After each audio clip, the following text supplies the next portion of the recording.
prosperity to a place where all people truly can live in peace. And with that, I introduce our beloved brother, Minister Louis Farrakhan. Please receive him with a round of applause.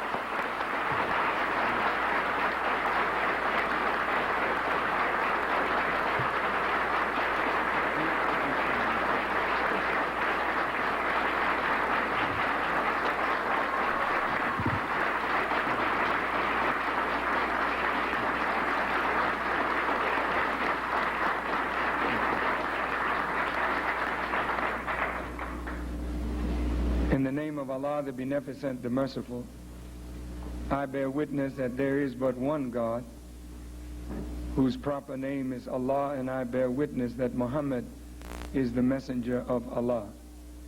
I greet all of you, my dear brothers and sisters, with the greeting words of peace in the Arabic language. Assalamu alaikum. Wa alaikum salam. Before I say to you what I would like to say this afternoon, I would like to introduce to you my son.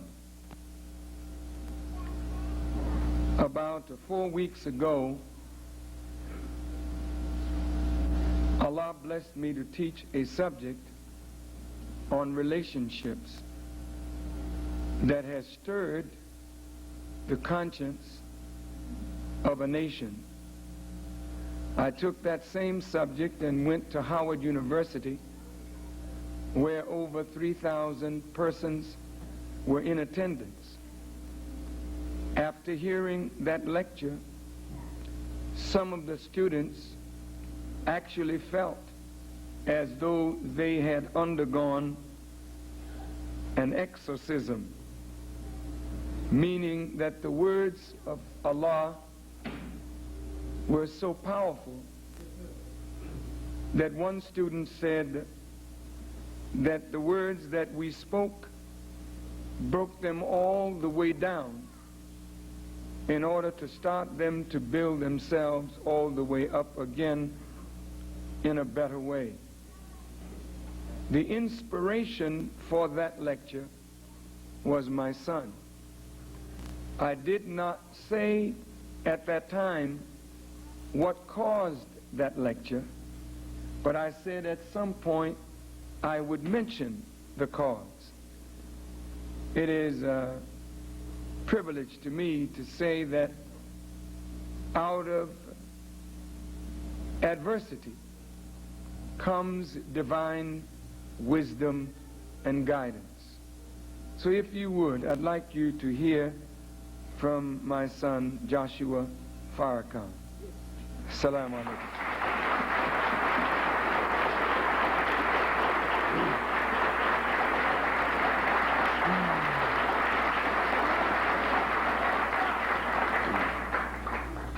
In the name of Allah, the Beneficent, the Merciful, the one God to whom all praise is due forever, the Lord of the worlds, I greet my brothers and sisters in the greetings words of peace and paradise. Assalamu alaikum.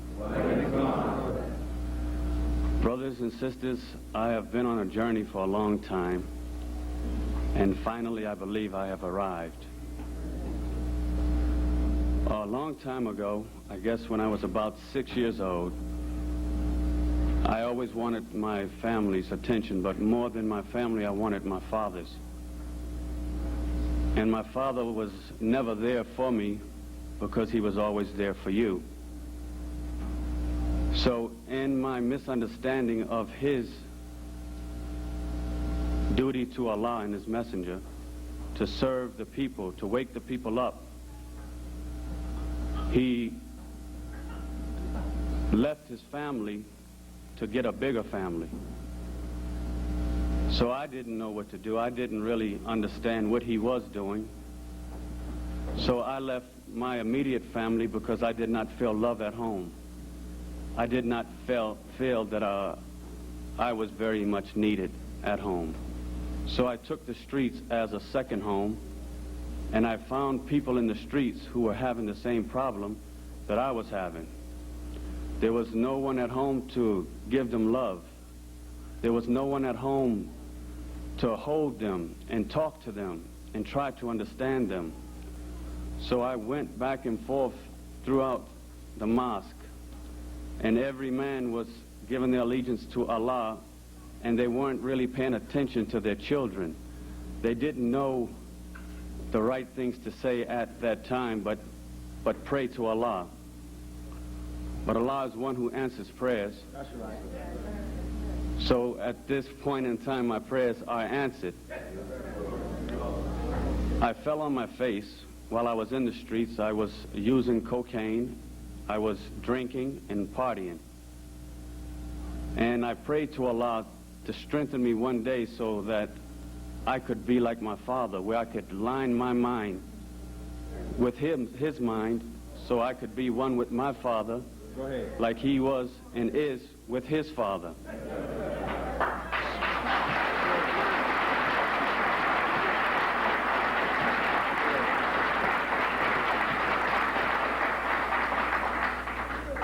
So I went out to Phoenix to try to do it on my own, to kick the habit of drugs, and I was not strong enough. I prayed to Allah to help me, and the very man that I felt rejected me was the one that came and picked me up. Go ahead. So he gave me the love within 2 weeks that I've been missing all my life. So I asked him to send me away to get some help. The first choice I didn't agree with, which was an institution that Caucasians run. And his second choice was the Muslim rehab in Washington. So I wanted to rebuild my faith in the nation, because it was to me that the nation took me, or my father, away from me.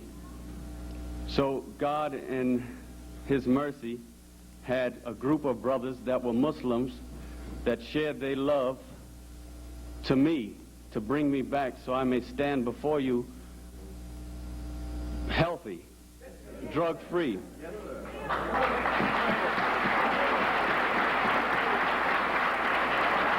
All praises due to Allah.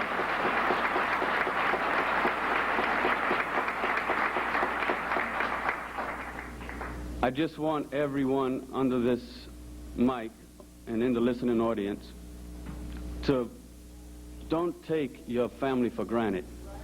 Don't take your son and your daughter or your uncle or your aunt for granted. We always talk about how much we love the person after they're gone. God has given us Islam, and the basis of Islam is love. God is love. So love each other while you're here. Tell each other every day you love yourself. You love each other. Squeeze your daughter. Squeeze your son. Don't take them for granted, because we are the ones sending them out in the world for the world to devour them. Tell them you love them. They'll stay home. Fix them breakfast sometime in bed. Help them put on a tie. They need this. And this is Islam. So I thank you for the few words. I also want to mention the brothers in Washington who helped me. Brother Alfonso, Brother Maurice, Brother John, Brother Anthony, Brother Dion, and Brother Cortland. I thank Allah for these brothers, because to me they were as angels. They took me when I was flat on my back, and they showed me so much love. I said, is this what I've been missing all my life? They came and talked to me night and day. I said, yeah, this is group therapy, but isn't that what we need at home, group therapy? I need to talk to my mother. I need to talk to my brother. I need to talk to my family in front of me. We need to really love and protect and honor one another while we are present on this earth. Yes, sir. Yes, sir.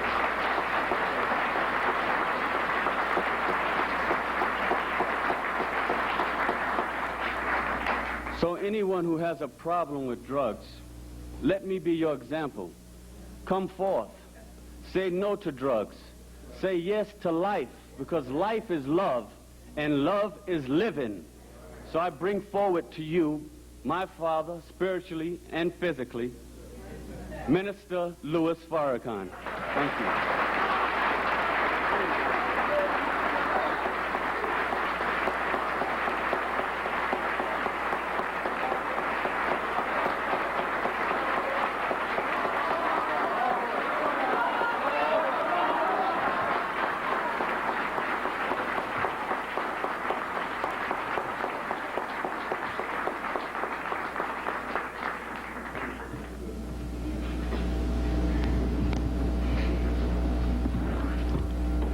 In the name of Allah, the Beneficent, the Merciful.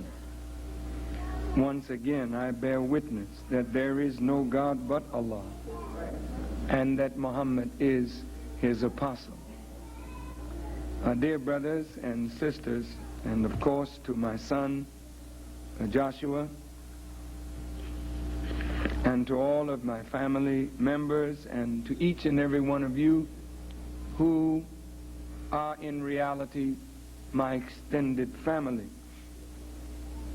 I thank Allah for these words and these sentiments coming from my son and from Allah first, through him, to us all.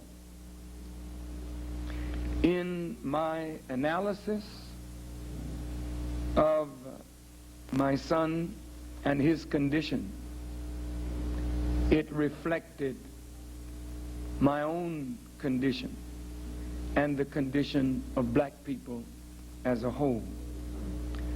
I want to start this lecture by briefly stating something that is in that broadcast tape of approximately 4 weeks ago. As a people, we have been destroyed in terms of self-esteem. Each one of us have been made to feel in the American society that we are less than what our own nature tells us that we really are. Deep down inside, we believe we're more than what the world has shown us, but we don't have a conscious knowledge that we are more, so we suffer from lack of self-esteem.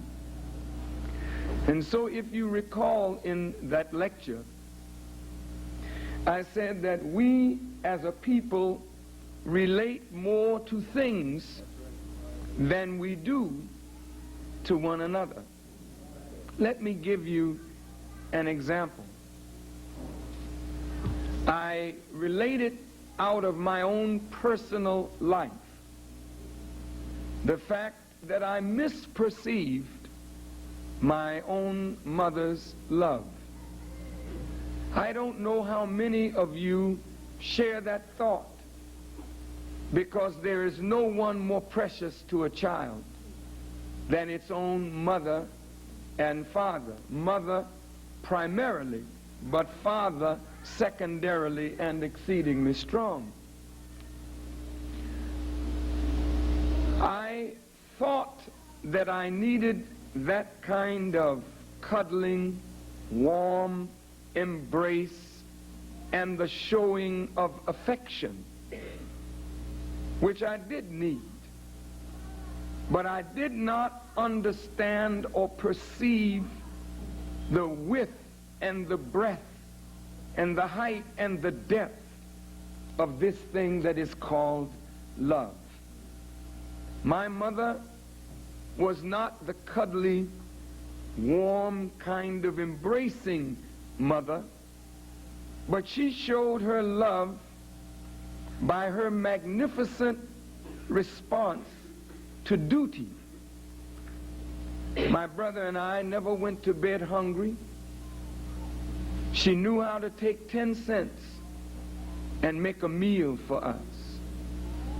The house was always warm. It was always clean. There was never a time that I went to my drawer and I didn't find clean shirts, clean underwear, clean socks, clean bed clothing. I never slept on dirty linen. I never saw my mother in the bed. I always woke up with my mother awake, preparing for my brother and me, and I always went to bed with my mother at her sewing machine, preparing for my brother and me. She was a mother that always tried to give her sons that which would elevate us in the world, and that was music and culture and good manners and home training. This was her way of demonstrating her supreme love. But as a child, unfortunately, I misperceived. And in misperceiving that magnificent demonstration of love, I thought that because I was light-skinned and my mother was very dark, that she didn't love me as much as she loved my brother, who was very dark. And he felt the very opposite, that he thought Mom loved me more because I was light and he was dark. And I'm sure this goes on in so many families. And in this misperception of love, my mother gave me the violin at 5.5 years old and gave my brother the piano at 7 years of age. She took her stick and she made my brother and me practice. Well, that was fine. After a while, I grew to play the instrument very well. And by playing the instrument very well, I learned that people showed me love. They showed me affection, not because of me, but because of the gift of the violin. I later learned that I could sing, that I could dance, that I could do anything in show business and do it exceedingly well. And it got me very popular among my peers. So I related more to my voice, more to my instrument, than I related to my mother, to my brother, because my instrument gave me the love that I thought I missed. My voice and my talent gave me the admiration that I always sought from my mother. And so today we have brilliant artists who relate more to the canvas than they do to their mothers and fathers. We have brilliant basketball and football players who relate more to a basketball and a football, or more to the saxophone and the trumpet, or more to their boxing gloves, or that which makes them honored and respected, than they do to other human beings. And because of this misperceived love and misperceiving reality, we need to restructure our lives. So I, being a musician, practiced 8, 9, 10 hours a day. Think about that. A young boy, 11 and 12 years old, who went to school and did my homework and then got my instrument and played into the night. While others were playing football and basketball and baseball, I had no time for foolishness. I had a mission in life, which was to become a master of my art. And so I gave up the world for my art. Now that is a sacrifice. But what was the motivation for that sacrifice? It was to lift myself above a non-entity. And most black people have a desire to lift themselves above being a non-entity. So even if it's selling drugs, we want to be the best at it. If it's drinking whiskey, we want to show that we can drink more than anybody else. But we need something to show us that we are, in fact, somebody. And we do it in such a sick manner that all of our friendships, all of our relationships are tainted. You have your best friend, but he's not your best friend because he's your best friend. He's your best friend because you have a need and he supplies that need. But when that need changes, you drop that friend like a hot potato. You marry one another, but you marry not really because you love, you marry because you have a need. and that person supplies that need. But when the need is gone, the friendship is broken. We follow God and we believe in God because we believe he's able to supply all our wants, all our needs, and he is. But when a trial comes because of our faith in God and God doesn't do by us what we think God should do, then we turn our back on God and say that God doesn't exist. We have a need for a friend, and God takes the friend, and death overtakes the friend. And we think that God has done us something wrong when he gave life, and he has the right to take back what he gave. But we begin to disbelieve in God because God is not really God. He's a convenient overcoat. We put him on when we need him, and we take him off when we don't feel we need him anymore. We pray. All praise is due to Allah. We pray because we're in trouble, not because we're grateful to God. And when God answers us, we don't feel a need to pray anymore. We are a people whose needs are so great that we form relationships based upon need, and it never gets to grow into love where it is unconditional. We don't have an unconditional relationship with one another. That I'm your friend whether you have money or don't have it. I'm your friend whether you praise me or you condemn me. I love you regardless of your weakness or your strength.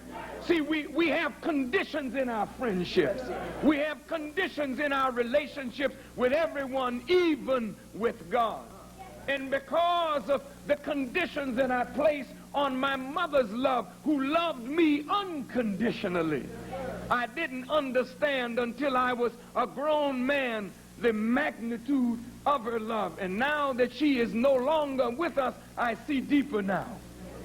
And it is sad, but it is true, that you can always see better after the veil of flesh and blood has been removed. And so, my dear brothers and sisters, and to my son and my family, your father related to God because there was in fact a need to be recognized as a human being. So you sacrifice, you give your all to the thing that makes you recognized. You deny your family, but you put a noble name on it. You say you're serving God, when in reality, deep down inside, you're serving a need that you have. A need to be recognized, a need to be loved, a need to be wanted, a need to be admired, a need to be praised, if you will, a need to be honored. But as we mature in life, we begin to see, wait a minute, we are not really grown until we outgrow these immature needs. We're not really mature until we do things from the proper and right motivation. Good is not always what it appears to be. Good is only good when it comes from a pure motivation. If I say I love you as a friend, but it's just a word to get you to give me something. If I say I'm your buddy, but I'm good to you because I really want something from you, then my motive is not pure. Therefore, no matter how good the act appears to be, it is not good because it does not come from a good and pure motivation. Do you follow what I'm saying? Good is only good when at the root of that goodness is a good motivation. So the Holy Quran admonishes us, do no favor seeking gain. Don't be good to people because you seek some reward, either from God or from others, but do good because it's good to do good from the good motivation. But if we're only going to be friends because we can do something for you, Or you think your boy got some money, so you suck up to him or crawl up to him and inflate the ego because you want something. You'll establish a friendship and make the person think you're really his best friend until he don't give you anything anymore. I love the Honorable Elijah Muhammad, and I love his teacher, Master Farad Muhammad. Though I never met Master Farad Muhammad, I met the Honorable Elijah Muhammad and was given so much by this man. I loved him. I loved him, but the love was tainted. What do I mean by that? I needed a father. I needed a teacher. I needed a friend. I needed someone who would make something out of me. And the Honorable Elijah Muhammad fulfilled my need. He took me from the world of music, and he told me that my spiritual gift was so much greater than my musical gifts that he wanted me to put my music aside to develop myself spiritually, that I might one day be able to stand before the world and deliver the word of God in a unique and masterful way. The Honorable Elijah Muhammad, when he first met me, I mocked his speech, and he looked up at me and said, "Brother, don't laugh at the way I say it. Don't mock the way I speak. But you take the words that I speak and put it in that fine language you know. Only try and understand what I'm saying." The Honorable Elijah Muhammad was the father that I never had. He was the mother that my mother wanted to be and did her best to be, but he took the nurturing beyond the point of my mother, because my mother did not have the knowledge that the Honorable Elijah Muhammad had.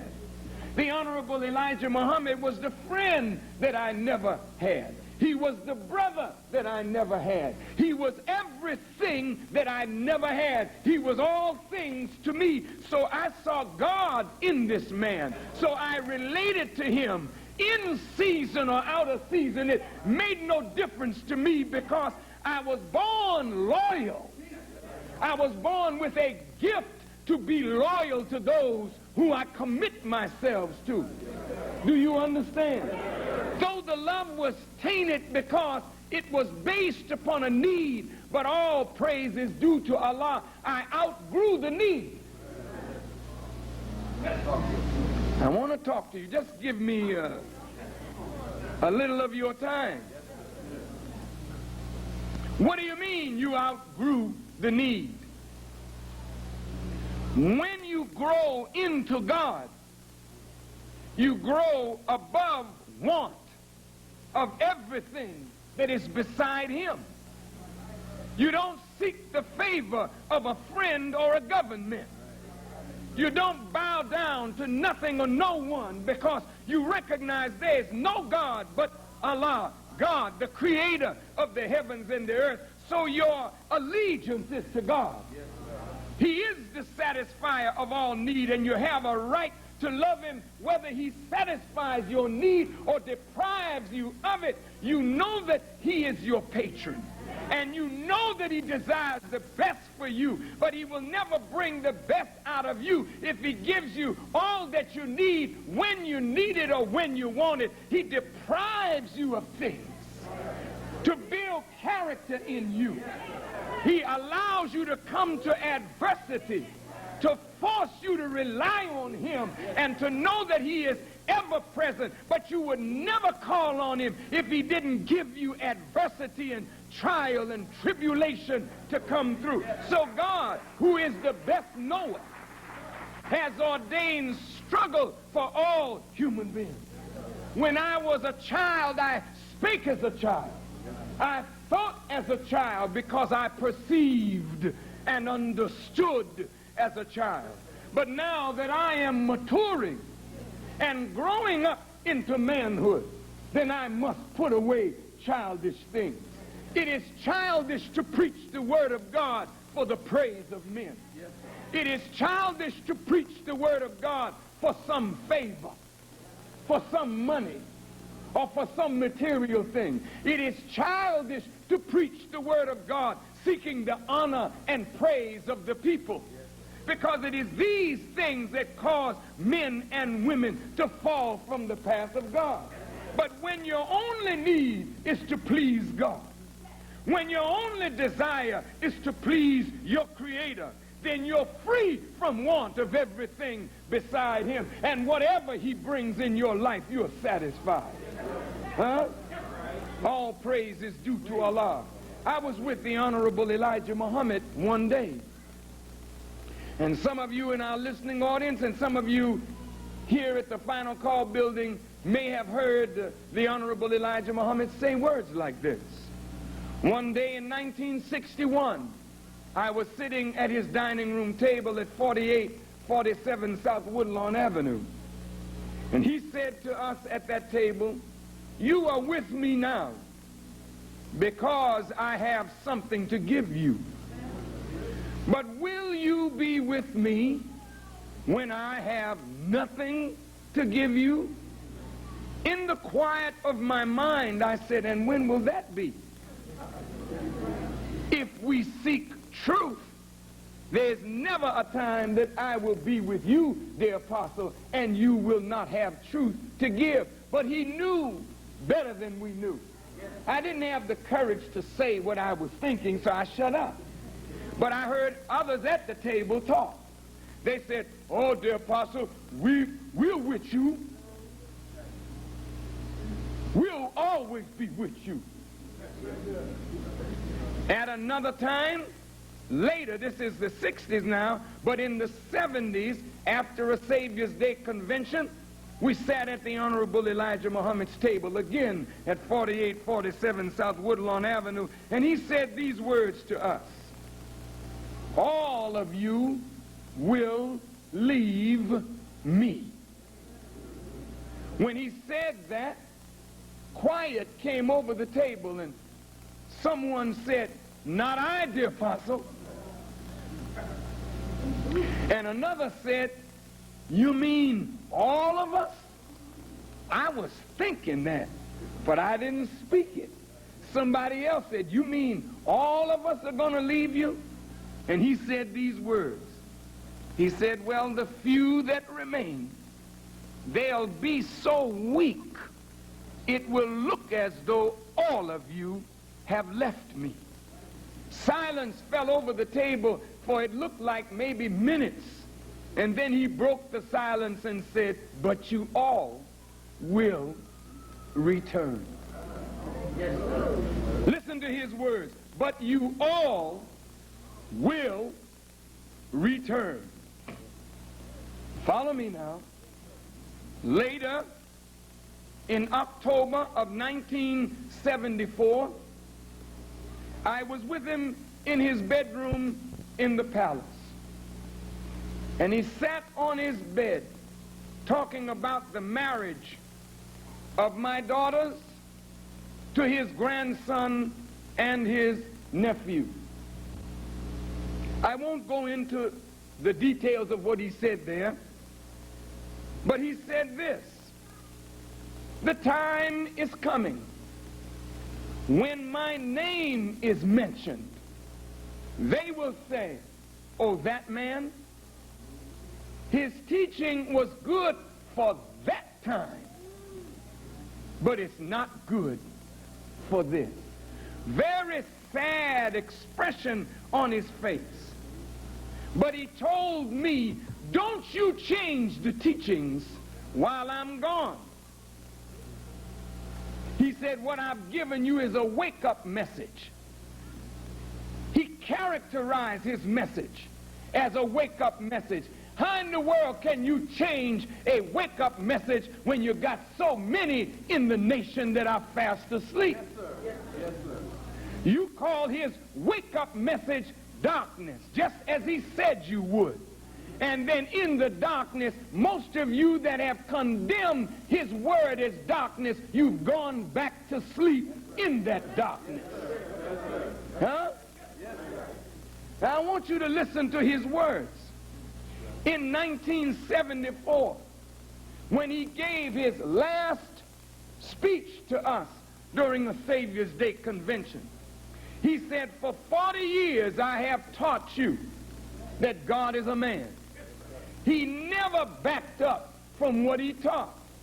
Regardless to what you think about it, or regardless to what the world thinks about it, he stood on that ground, and he never backed up. He said, "I have taught you of the Caucasian people." See? Then he gave the parable of the prodigal son. And in the light of my son's words, and in the light of my daughter's presence and my family's presence, and in the light of the presence of the family of the Honorable Elijah Muhammad, some of whom may be listening to this very broadcast, and in the light of the presence of the followers of the Honorable Elijah Muhammad prior to 1975, in that last speech, he gave us a picture of the prodigal son, because he knew, as he had said in 61, "You are with me because I have something to give you. But when I have nothing to give you, will you still be with me?" I didn't know what he meant, but not having something to give you means when I'm no longer present. And it was not a year after he was gone from us, no matter what he had done for us. We pulled his picture down off the walls in the schools that he built and sacrificed to build. Pulled his picture down from the home, throwing them down, tearing off the uniforms that he designed for the women, throwing them in the garbage pail, feeling no allegiance to a man who had given his life to see the black man and woman stood up.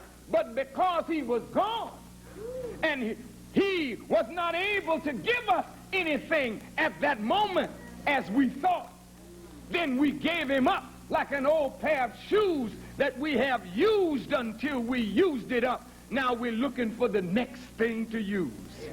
But he knew that we were like prodigal children. I'm sorry that we only have one more minute on the broadcast, but I got quite a few more minutes at the Final Call building. So those of you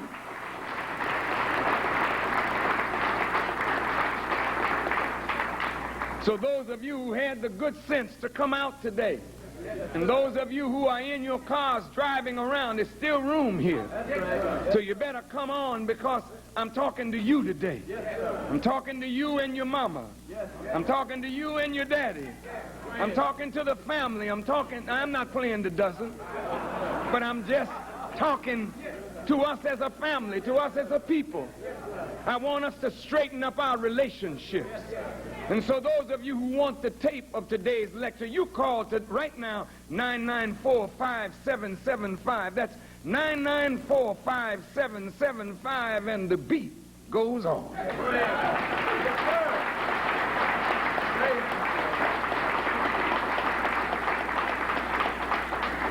Now, my brothers and sisters, when the Honorable Elijah Muhammad used the parable of the prodigal son in his final speech to us, that parable is one that we need to take under advisement and consideration.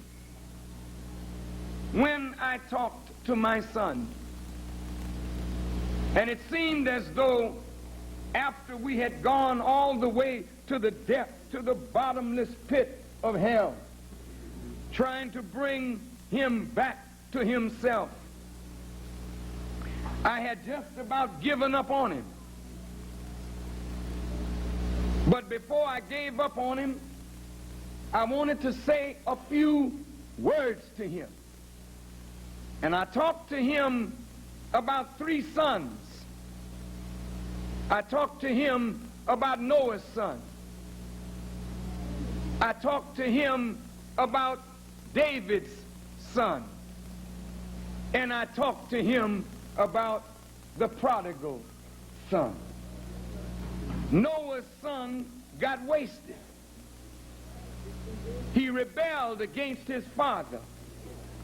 Because when God calls a man to do something for him, God's demands on us are unlike anybody else's demands.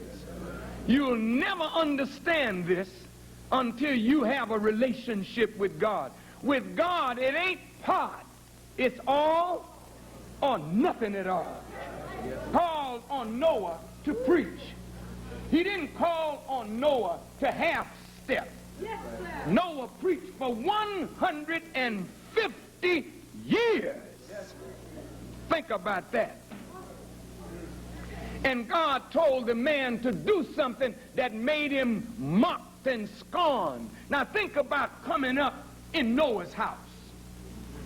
And Noah preaching every time you see him, he's preaching. 150 years, people living and dying, this man still preaching. Trying to get people to soldier for God. Finally, God tells him, go on and build an ark under my sight. And tells him how to build it. Here they are on dry land and a man building a boat. And the people walk by and say, look at that stupid Noah. Look at that crazy fool. Building him a boat and ain't no water nowhere nearby. Imagine his children having to go to school and have somebody tell him, man, your stupid father down there building some ark or some boat and there ain't no water. What kind of nut do you have as a father? Your father is a nut. Your father is a nut. I imagine Noah's children had to rumble all the time. And after they got finished rumbling, they would come home grumbling. Said, damn, what's wrong with Daddy? Every time we see Daddy, he building on some ark, telling us one day it's going to rain. Pretty soon the children begin to wonder about their father. Is he crazy? See, but for every action, there is an equal and opposite reaction. So when a man gives his all to God and the children misperceive his allegiance to God, they go the opposite way. In defiance of that mother or that father to say, well, if you're going to give your whole life to this God, damn it, then I'm going to do my thing. See, and they go the very opposite, then become an enemy to the way of their father and the way of God. Noah's son was like that. In the Quran, Noah's son wouldn't go in the ark with his father. The father said, son, come in the ark with me. He said, no. I betake myself to the mountain for refuge. It started to rain. He said, I'm going to the top of the mountain. The boy did not know that the rain was going to cover the mountain. See? He didn't believe in his father. He believed that that was his father, but he didn't believe in his father. See, it's a big difference to be from the loins of a man. That ain't worth a damn. Not a man from God. Don't tell that man that you my father. He can't even see you as a child until you see him for what he is. He's not just your father. He's your leader, your teacher, and your guide. And until you accept him,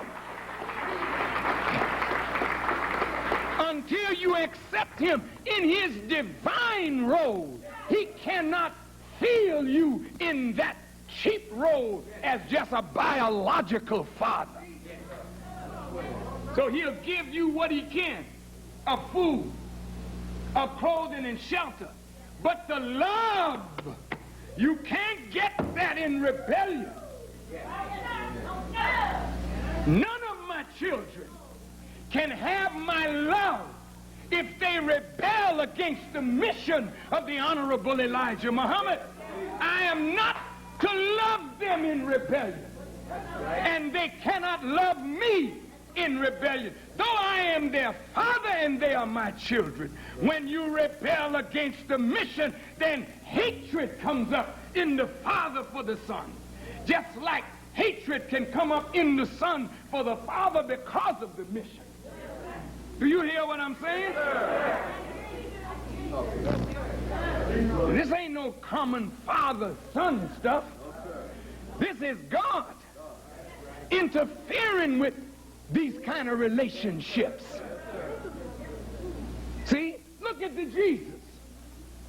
They said to Jesus, your mother and your brother are without, and they seek you.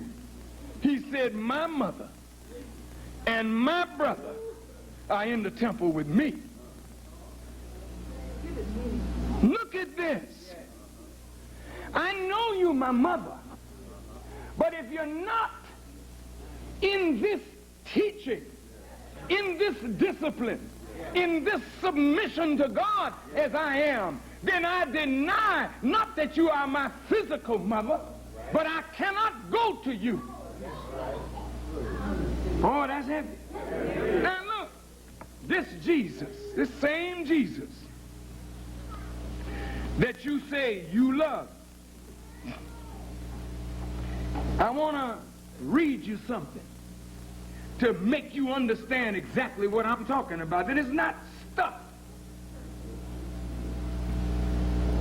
He says, if any man come to me and hate not his father and mother and wife and children and brethren and sisters, yea, and his own life also, he cannot be my disciple.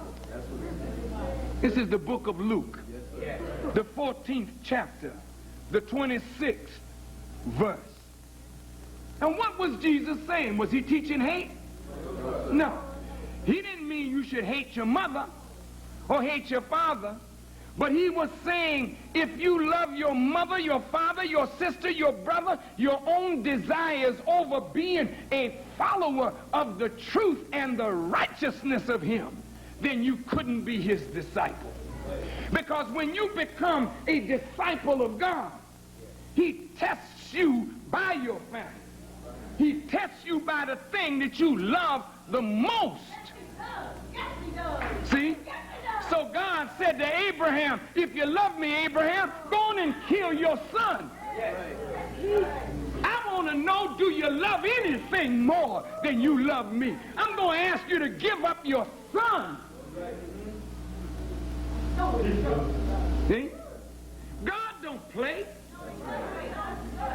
You don't come to God in no little silly, frivolous way. I'm with you, God. And you think God is not going to try your love and your faith? The Quran said, and do men think that they will say, we believe and will not be tried, while others were tried before you? Jesus was supposed to be his beloved, but look at what he put Jesus through. Talk to me. So Noah's son blew it. Got wiped out. David had a son that was jealous of his father. Why are you jealous of your father, son? My father got honor and love and respect, and that's what I want. Well, then follow your father. Obey your father, and it will come to you as it came to him. But Absalom didn't want to follow his father. He wanted to fight his father. See? Think about his father David having wives and the son laying with his father's wives in the presence of all Israel. See, that's striking at your father where you can hurt him. See? Saying I'm better. Look at me. I'm younger. I'm stronger. I'm more beautiful. Come lay with me so we both can earn the displeasure of my Father. See, that is the equal and opposite reaction. But in spite of that, David loved the boy and told his captain Joab, don't hurt him. Don't kill him. We're going to war, but don't kill him. Well, the son made war on the father. And the father's soldier captured him and killed him. And all night you could hear David in the tent crying, crying, crying. My son, my son, my son. Now, brothers and sisters, I told my son of these no good sons. And I saw him listening. I saw his eyes get big, like he was hearing me for the first time. I said, son, these are the sons that failed. But I want to talk to you about a son that made it. Because I believe you are that son, and I believe you make it, son. Even though your children disappoint you, brothers and sisters, never talk to them like you want to drive them to destruction. Always entreat them. Always hold out a way for the son, for the daughter to come back. Are you listening? Yes, sir. Yes, sir. Now, I want to read you a couple more parables and we can go home.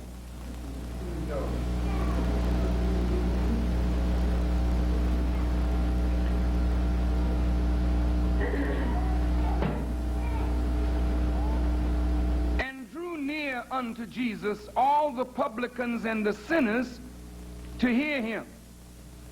The Pharisees and the scribes murmured, saying, this man receives sinners and eats with them.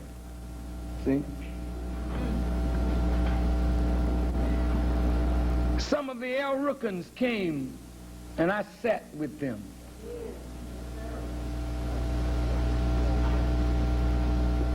I stood Chief Malik up at a Savior's Day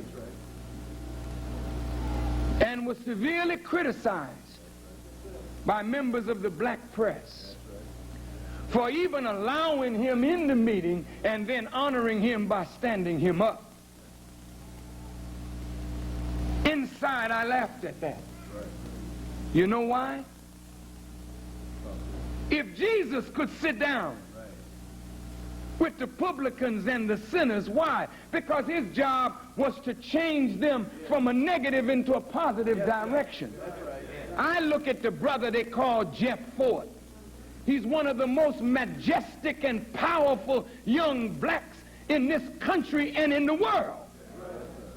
His talents have been used negatively, but suppose he were turned in a positive direction. Yes, sir. What kind of leadership would black folk have?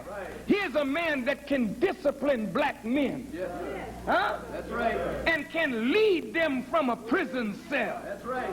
You can't tell me that man don't have leadership ability. He's a born leader.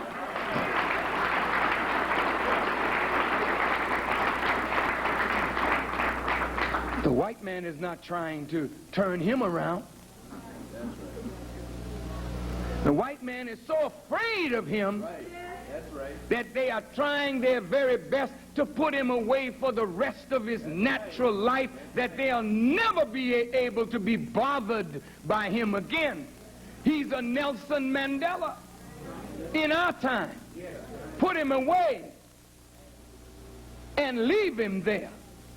Geronimo Pratt, one that the white man trained.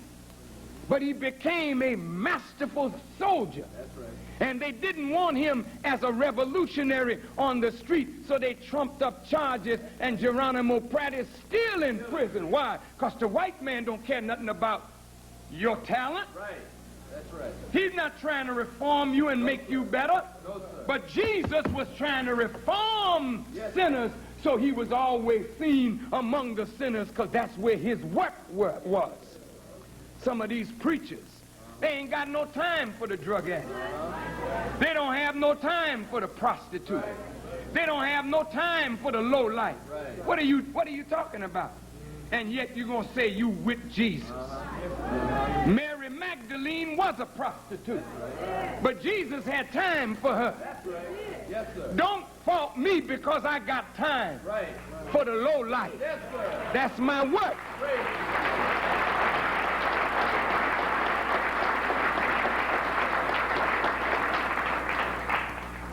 So when they started getting on Jesus' case, Jesus said, what man of you having 100 sheep, if he lose one of them, does not leave the 99 in the wilderness and go after that which is lost until he find it?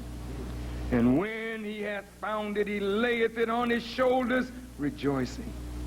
And when he cometh home, he calleth together his friends and neighbors, saying unto them, rejoice with me, for I have found my sheep which was lost. And I say unto you that likewise joy shall be in heaven over one sinner that repenteth, more than over 99 just persons which need no repentance.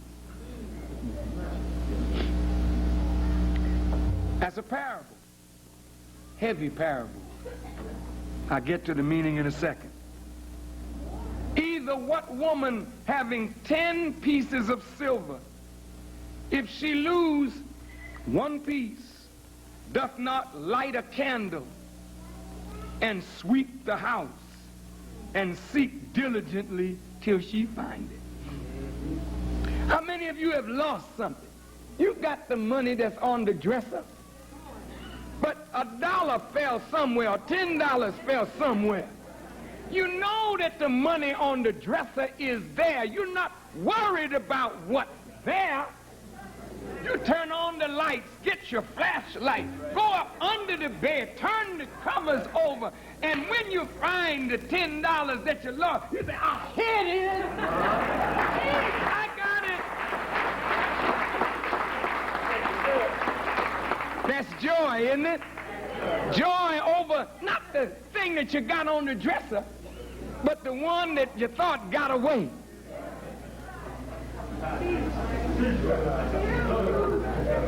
Now we come to another parable that Jesus spoke. He said a certain man had 2 sons, and the younger of them said to the father, Father, give me the portion of goods that falleth to me. And he divided unto them his living.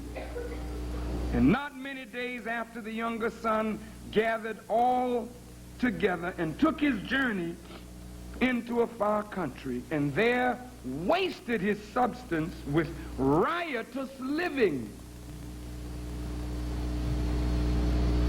And when he had spent all, there arose a mighty famine in that land, and he began to be in want. And he went and joined himself to a citizen of that country, and he sent him into his fields to feed the swine. And he would have filled his belly with the husks that the swine did eat, and no man gave unto him.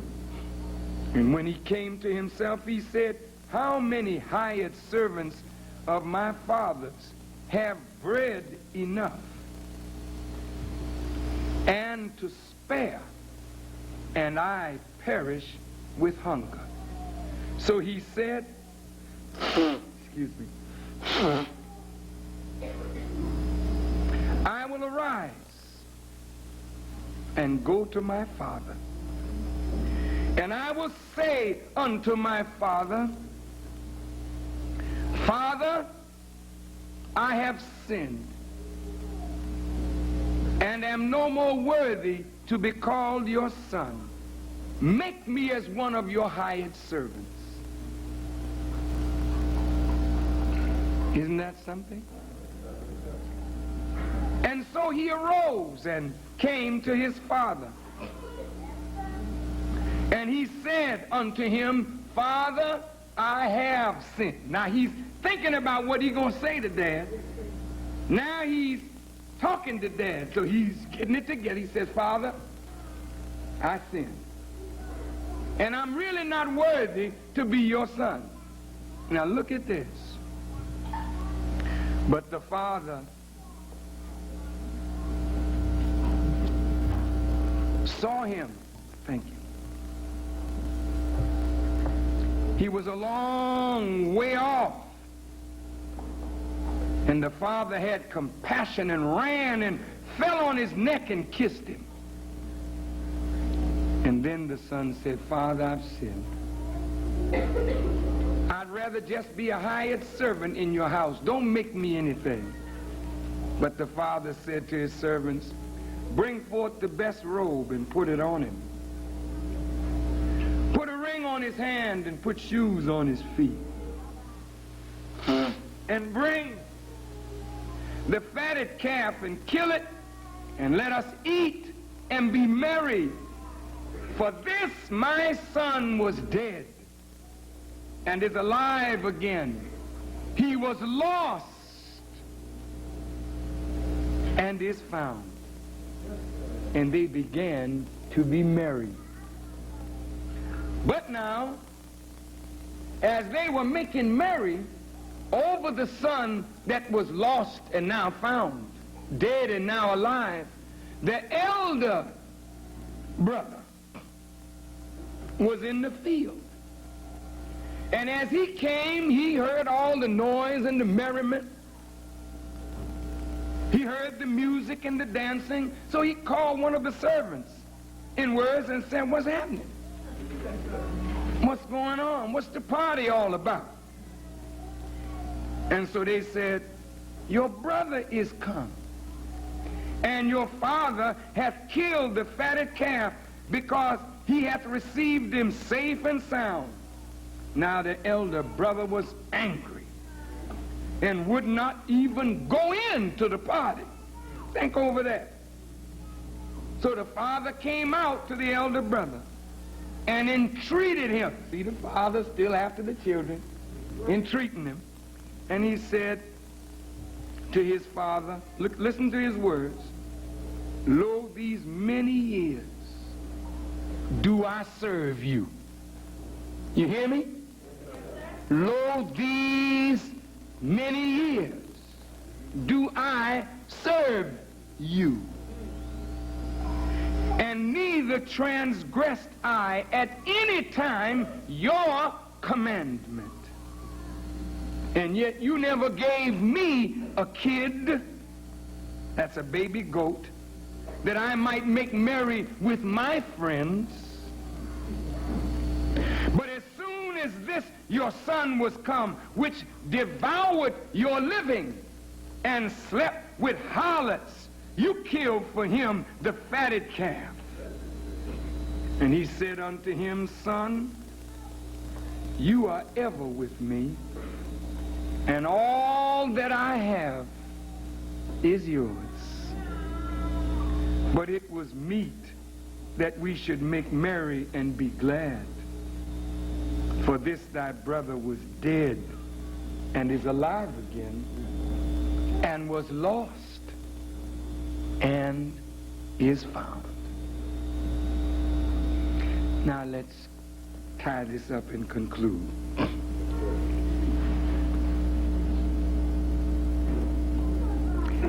Do you see any similarity in those parables to your own life? As a people,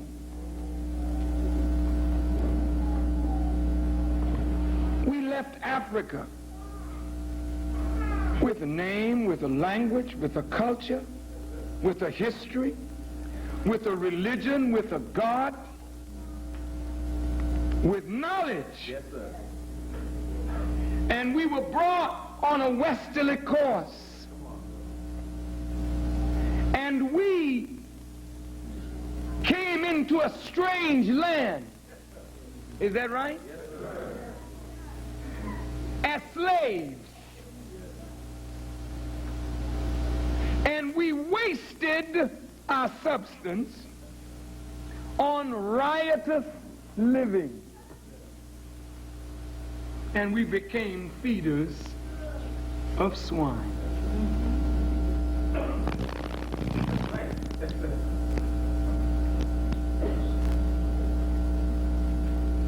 Brothers, sisters, God says in the Old Testament, in Ezekiel, I, even I, will search the earth for my lost sheep, and I will bring it again and settle it on the mountains of Israel. I, the Lord, will do this. Isn't that something? God says again in Ezekiel, in the parable of the dry bones in the valley. These were the people of God, but they were dry and scattered in a valley, and nobody would minister unto these bones. So the Son of Man asked a question, or the question was asked, can these bones live? And the Son of Man said, Lord, only thou knowest. He said, well, go on and prophesy unto the bones and say to them, hear the word of the Lord. And when he prophesied unto the bones, there was a great shaking in the valley. And the bones began to come together, and they stood up, but there was no breath in the bones. So he went back to the God and said, they're standing, but there's no breath in them. He said, go and prophesy unto the winds and tell them to blow on these slain of God. And when the winds blew on the bones, it said they stood up, an exceedingly great army. Not a mob, not a gang, but an army. Yes, sir.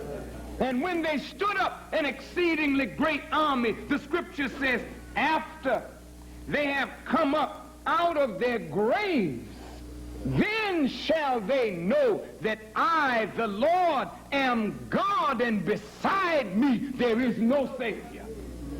Huh? Yes, sir. Now I want you to think of these beautiful words and the parable of Jesus. Now I'm coming right home to you. First of all, Elijah Muhammad is the first black man to come to the prodigal people. Prodigal means wasteful. Yes, sir. We have wasted all of our money in riotous living. Yes, sir. Whatever money you get, the white man takes it right back from you because you party hardy, don't you, brother? Come on. You running around with pockets full of dope money. And after you got it, it's gone because you don't really know what to do with it. That's right. Yes, sir. You spend it up in what? Riotous living. It's a riot the way you live.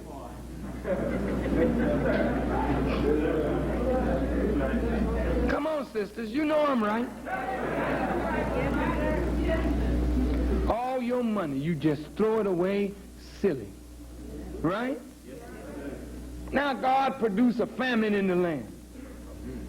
And nobody would give him anything. Now you see the white man, he ain't giving nothing. That's right. Saying, I ain't got no job for you.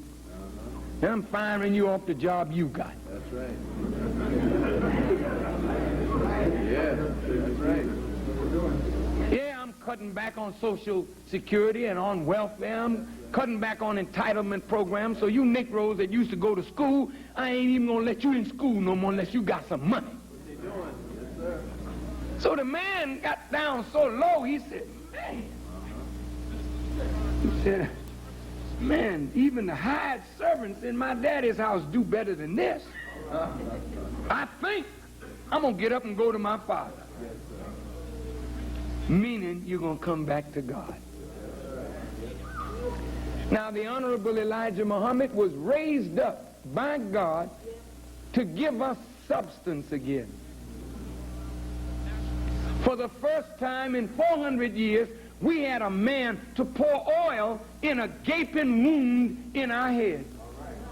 Deny it, if there are any of you who can. You who call the teachings of Elijah Muhammad darkness, deny that without his teaching, you wouldn't be nothing even where you are today. Yes, sir. Yes, sir. Without what Elijah Muhammad put, listen, without what Elijah Muhammad put in the head of Malcolm, that Malcolm put in the head of black people, you wouldn't be nothing. And even though some of you have become such good Muslims today, if it was not for the teaching of Elijah Muhammad, you couldn't even rise in the Muslim communities. But because he taught you how to do for yourself and to be independent and gave you a root in yourself, wherever you go, you rise to become a leader over all those Orthodox Muslims, because what Elijah Muhammad gave you was more than what you received. Yeah. He gave us all something of value. But when he departed from us, see, now we took what he gave us and spent it up in riotous living. I'm talking about Muslims. You did just what the prodigal son did. You joined yourself on to a citizen. You wasn't trying to be an American citizen when Elijah Muhammad was here. You wanted to build a nation of your own when he was here, but now you're wrapping yourself up in the American flag. You want to be a citizen now. How does the real citizen treat you? Put you in the army and send you on the front line in Lebanon. What the Lebanese do to you? Put you on the front line in Vietnam. What the Vietnamese do to you? Send you down into Grenada. What those people in the Caribbean did to you? Nothing. You just a flunky for the white man. Look at you. Now look at you. You done fallen all the way down. Now you're feeding swine. That's what you do, sisters. You feed swine. You woman. You. A swine feeder. What do you mean? I've never fed a pig in my life.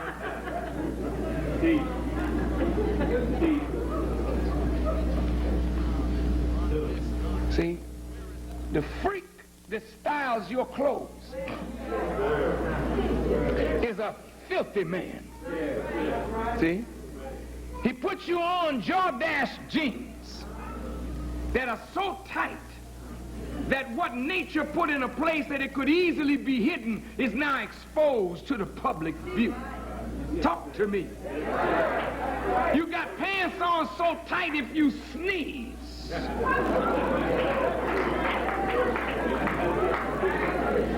anybody would be able to see from here to eternity.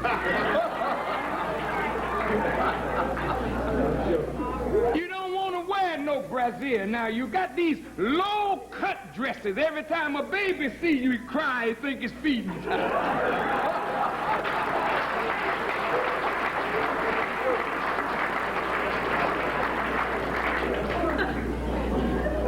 You ain't doing nothing but feeding a swine. The white man's appetite for filth is insatiable. And he's made a pig out of you. That's right. Somebody stand up and talk about God and righteousness. You ain't got no time. You checking your watch. Okay, Farrakhan, I didn't give you enough time. But at the disco, when human beings doing dances that a dog wouldn't do. You got time to boogie all night long.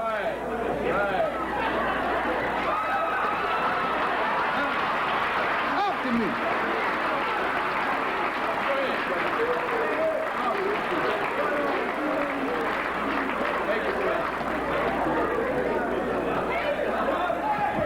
I learned that dance when I was going after my son.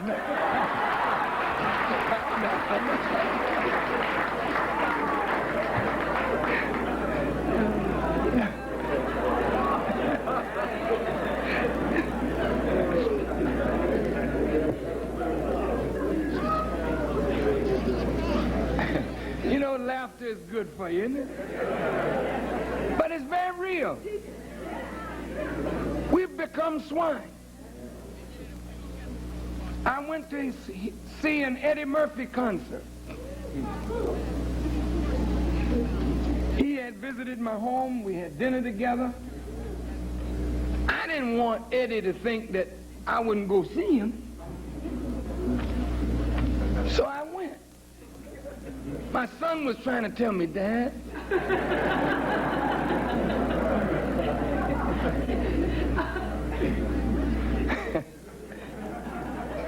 I think Eddie Murphy is one of the most brilliant comedians in the world today.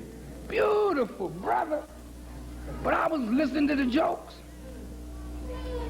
And I think my hair was standing straight up. And then I took my time and I looked at the people. And they were hollering and happy. The more filthy the jokes got, the more they laughed. Oh, they loved it. More. See? Feeding swine. See? Freddie Jackson got one of the most beautiful voices you ever want to hear. But listen to him. Feeding swine. Keith Sweat. L.B. Sure. Feeding swine. Many of the rap artists feeding swine. You're low down now. You're so far down that you don't want nobody to lift you up. You want people to keep you low down and funky. You like it like that because you're not only feeding swine, you've eaten it and become what you eat. Now you Muslims, you tried everything to get away from Elijah. But Elijah Muhammad knew all of us was going to come back. He said you'd come back by the ones and the twos, but you were on your way. And I see you all now. Though you were in the mosque with him, in the universities of Islam, or you heard his teaching, now the old Muslim beginning to say, something is wrong. I think I will arise and do what? Go to my father. And your father see you a long way off, meaning you way off the path. But just because you desire to come home, he run out to meet you and fall on your neck and kiss you to let you know, I love you, boy. You're messed up and you're far off, but I love you. And because I see you making one step, I'm running out to meet you. And when you talk that old stuff to me, Father, I have sinned and am no longer worthy, I say, hush your mouth. Come on, let's go home. I got work for you to do, boy.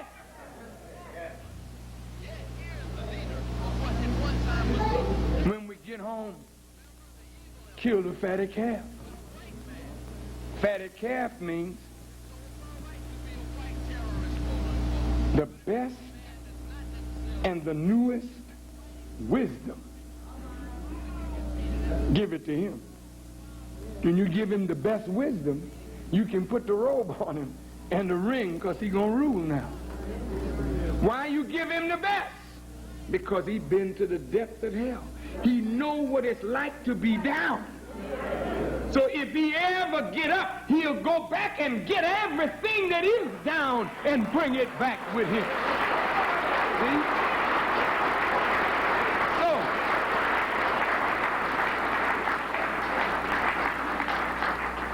I became a prodigal son. I love the Honorable Elijah Muhammad.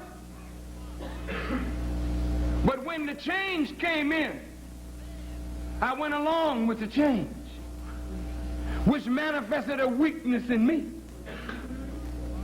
The nation fell, and I had a part in it, because the people were looking to me, and I didn't stand up. It's written that I wouldn't, so I had to fulfill what was in the book, and that's why God forgave Aaron and forgave Peter, because it was written that they would do exactly what they did. But when Peter came back, Jesus said, and when you come back to faith, go and strengthen your brothers. And that's what I've been doing for 11 years, strengthening you and all black America and black people all over the world from what's coming from my mouth, given to me by the Honorable Elijah Muhammad. But I fell down. I know what down is. And when I fell down, my family went down with me. Some of them were down before I got down.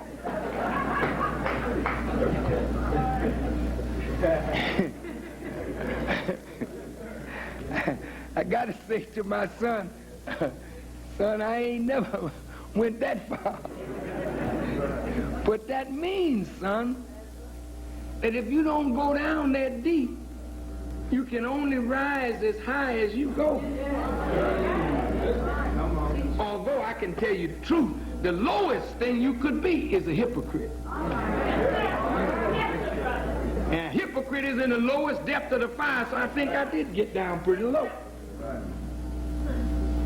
So if the messenger said I would reach the pinnacle of success, then that means I went down. But my going down was different than my son's going down. Boy, this is some heavy stuff. God allowed me to fall and allowed me to come back. For what? Nobody can lead you, a fallen people that don't know the meaning of fall. That's right. Nobody can bring the nation back that don't know what it means to fall down. We got to know the fall in order to be compassionate for those who have fallen. Huh? So I have fallen, but now God has picked me back up. See? And for 10 years, going on 11 years, I have tried to prove to the world that Elijah Muhammad was correct. Now check it out. Here's a man standing almost alone. The Jews jump on him. The president jumps on him. The government jumps on him. And he, with a word, whoops him. That's right. And look, they're backing off. That's right. And coming up another way. Coming, trying to make peace with me. White folks don't do that to me. That's right. The Jews come and have dinner with me, to talk to me in my house. Right. They don't come to you. They make you go to them. That's right. I don't go nowhere. Come here.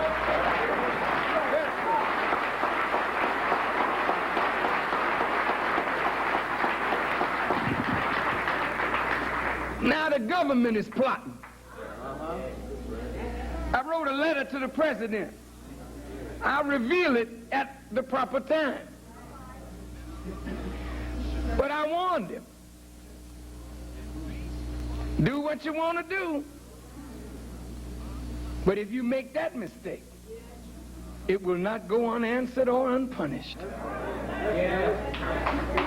I want to go down on record, brother, that I'm not no Rudy Poop, punked up Negro.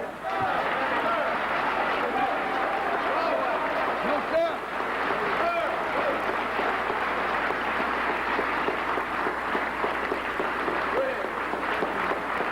All praise is due to Allah. My father, the Honorable Elijah Muhammad, made me to fight for you. You don't have to talk. Just be quiet. I'll talk for you. And a message that they are plotting against me, but I'm laughing. Yes, sir. I went out for a long drive this morning, and as I was driving, I was thinking of a song that a Baptist preacher taught me one day at boys' camp. Goes something like this.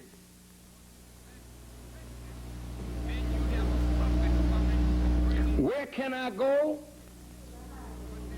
Where can I go? Seeking a refuge for my soul. Needing a friend to save me in the end. Where can I go but to the Lord? My mother was a protecting friend. She's gone. My uncle, gone. My father, the Honorable Elijah Muhammad, away. My friends that were all around me before, they're not there now. What you doing, God? I want to show you that you don't need to rely on nobody but me. Because in the end, can't nobody save you but me. And since you are precious in my sight, I'm not saying this of myself. He said it of me, that I'm more valuable to him than all the wealth that is in the earth, because that he meant when he came here, and he said he'll leave it when he's gone, but through me, he said he'll get all his people. So look, if he gonna get all of you through me, then I'm the most dangerous black man that ever lived and walked in America.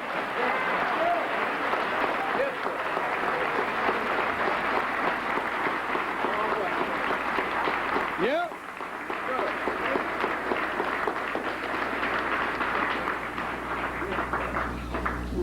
Well, what about your father? Isn't he more dangerous? Yes. But you don't know him. Many of you that follow him don't know him. And really, we're not worthy. So he steps back and gets to you through one that is more close to your condition. And since God has gifted me with speech, and not just speech, but full of his spirit, you can't sit under me without being affected. That's what makes me dangerous in the eyes of white people. Black folk are listening, and even his own people are listening.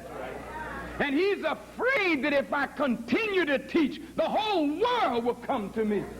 And he's not wrong. So he said, this nigga is too dangerous. We got to get rid of him. So as I was driving this morning, tears running down my cheek, I said, well, Allah, I said, it's us against the world. I said, they are going to make their move. And I'm literally asking them to hurry.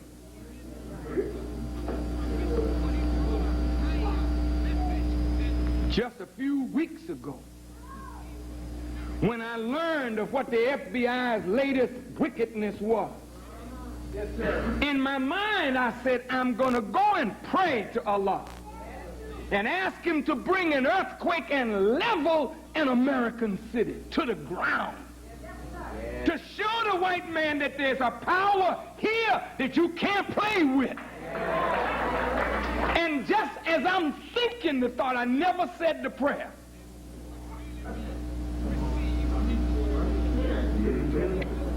Cities were leveled in Armenia. Here's the president and Gorbachev in a love fest. And God short-circuited with a little shaking. Gorby got to leave immediately. And Ronnie boy is shook up. Oh, you know, white folks are something. They're only powerful to you. But in their own eyes, they know their power is limited. The Quran says, if a fly or a flea or a gnat took anything like a morsel of bread from them, they don't have the power to say to the gnat, bring my morsel of bread back. Now think about that. Here's the president can order the armed forces into action. And a gnat comes up and takes away some of his caviar off his plate. He can't call the gnat. Come here. Put that down.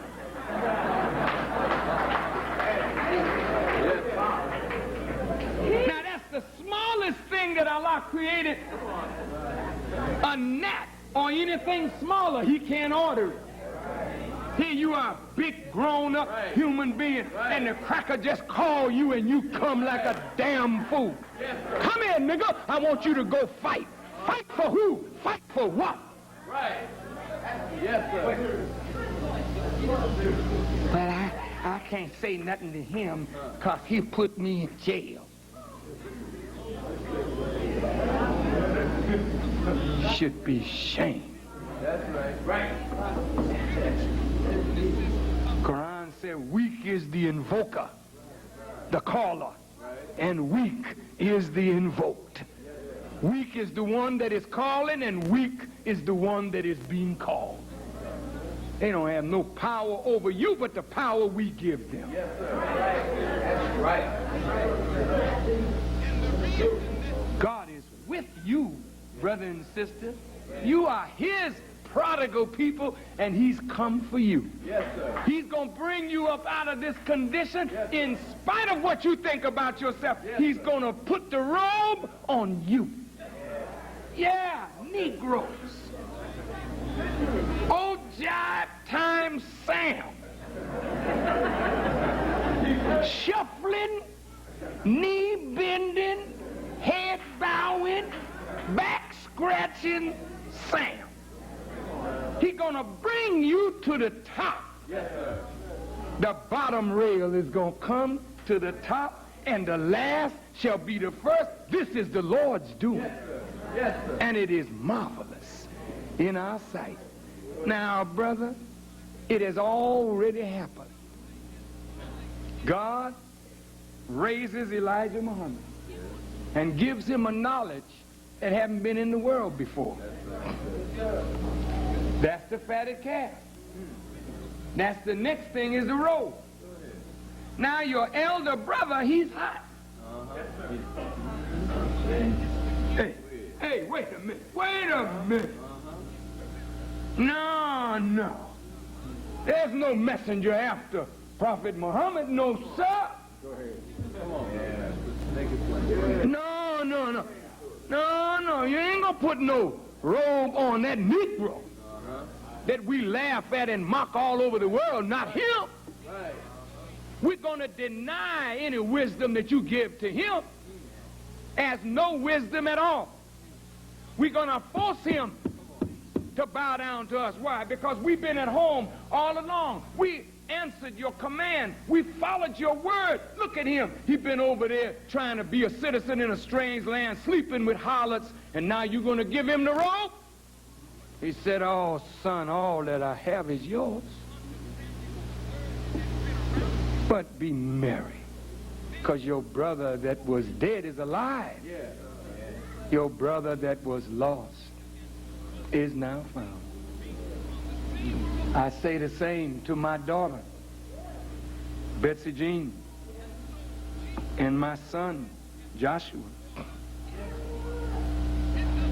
They come back to themselves. I know that these children who grew up in my house know me better than you know me, and love me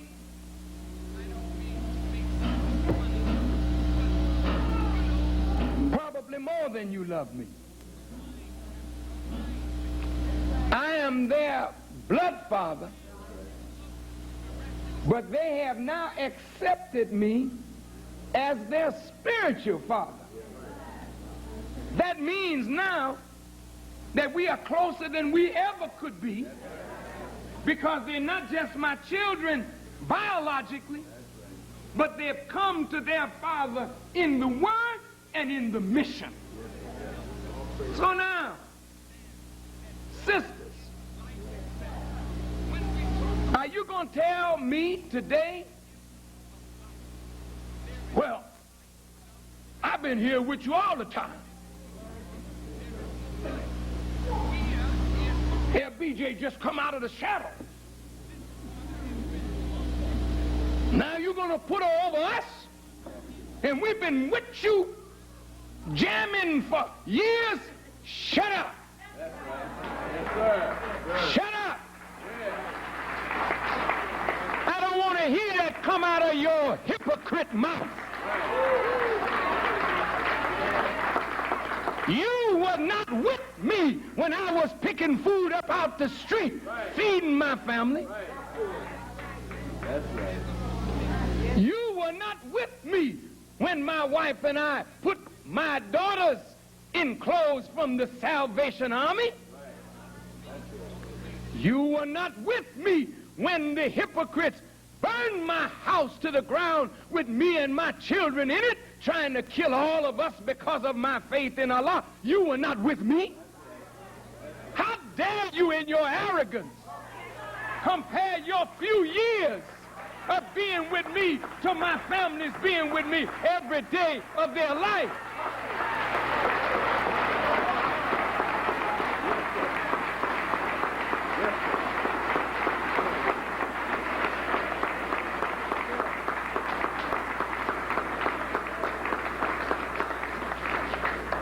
Not with me when I had to teach my children how to roll out of the bed if gunfire was leveled at the windows. You were not with me when we had fire drills. You were not with me. Not in those days. I thank Allah that you came when you came, and you have tried your best to follow the commands of Allah as I give it to you. And you deserve credit. But don't spoil it now.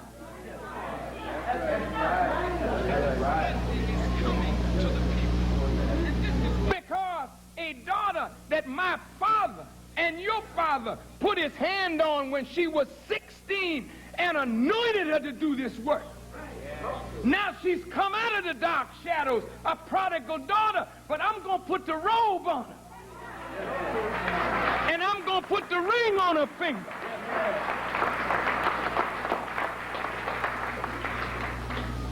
Because this that was lost is now found. This that was dead is alive.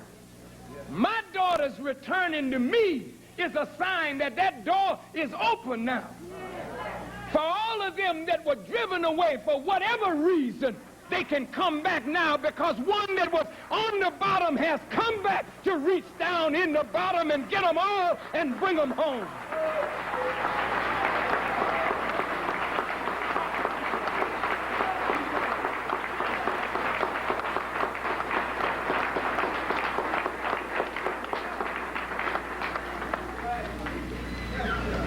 Here comes my son. You don't know him. I watched him from a baby. I seen him at 9 months old eat mothballs.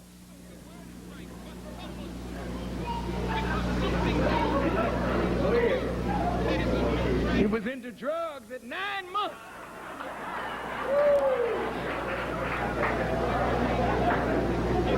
I had to take him to the hospital.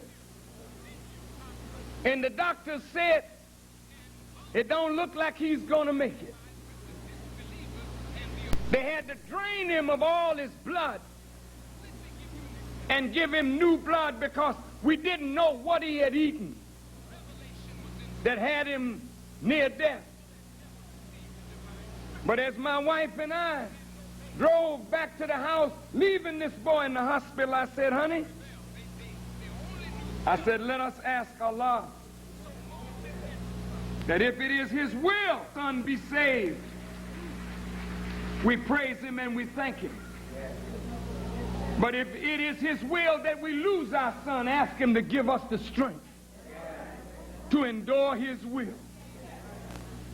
The doctors called us back and said he's going to make it. So he came, and I watched him as a young boy. He always wanted his father's attention.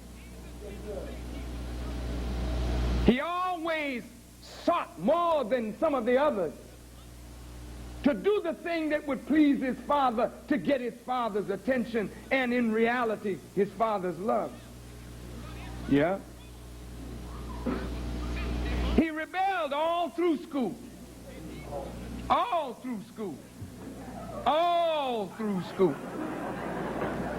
I had to beat this boy and some of the others. And that's about all I knew to do. I didn't know how to bring them back. With intelligent discourse, I figured, what the hell, that's what my mom gave me. So I'll give more to slapology, stickology, broomology. I don't know nothing about child psychology. I just beat the hell out you and bring you back. Well, you know, we come up from slavery, brother. We don't know anything about entreating our children. We don't know how to work with their mind. All we do is work with their behind and their mind through their behind. You understand what I'm talking about? Ain't that the way your mom and dad was? They don't ask you nothing. They break your neck. When you get up off the floor dazed, you know not to do that again. And you better not talk back. Some of you youngsters, you can say to your mother, no, it ain't raining outside. If mama says raining, you better believe it's raining. My mother don't care whether the sun was shining. She says raining, you don't contradict her. If you do, she live in your mouth like a dentist. And you end up with no teeth.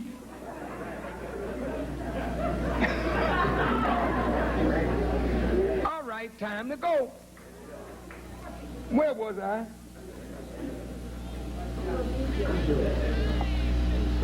My son,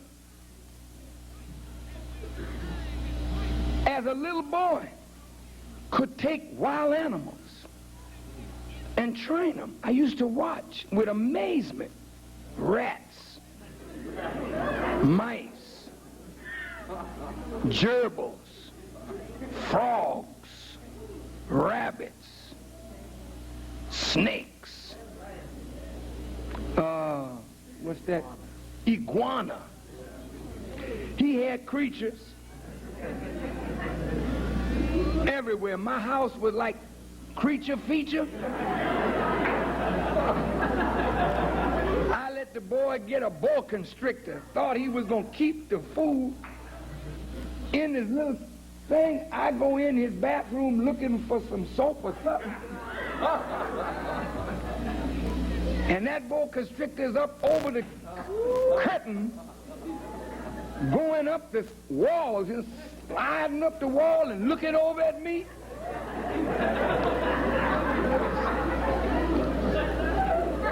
Now this boy could train these things to respond to him. I said, this is good, son. I said, I got some crazy people out here. Maybe one day you will help me train up a people for God. See? That was supposed to be his job from day one. When the messenger laid eyes on him, he told him he had a daughter for him. He thought it was Lottie or Ethel, but they was already married.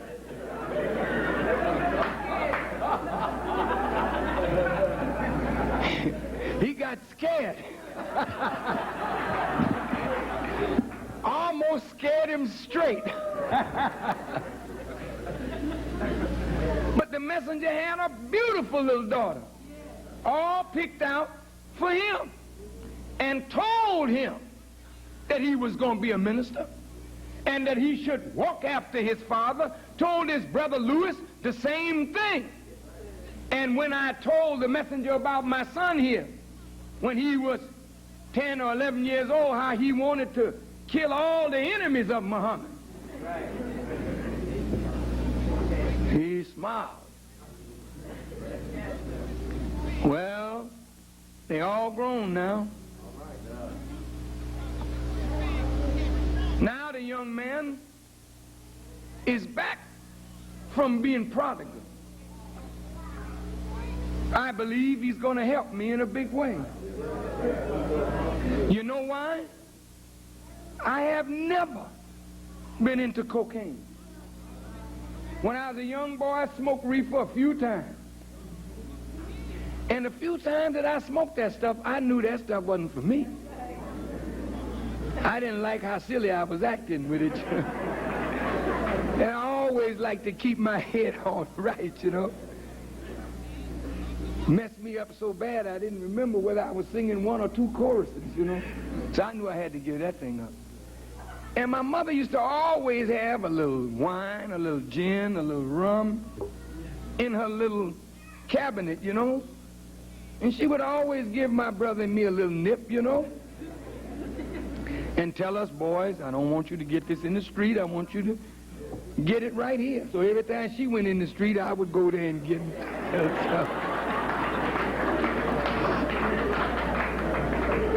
But I didn't want to get my head funny.